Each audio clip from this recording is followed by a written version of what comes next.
Level 2, Step 3, Heart Words. This is your child's first introduction to the concept of a heart word, or a word that we memorize in our hearts.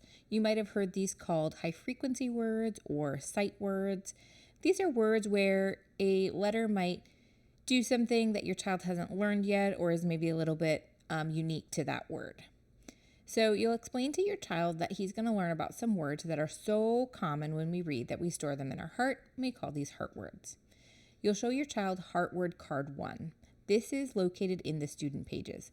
If you do not have this, just take an index card and write the letter I on it, or whatever the heart word is. Super simple. So you'll point to it and say I, and explain that it's the word I, and it's spelled with one letter, the letter I.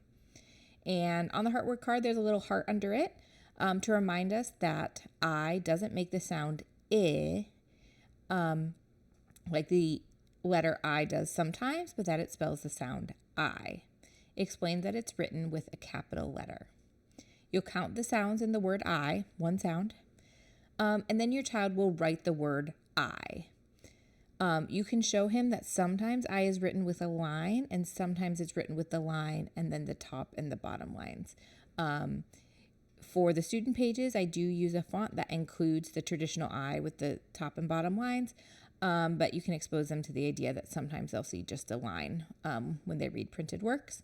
And then you'll take turns coming up with sentences that include the word I. So, I went to the store. I like apples.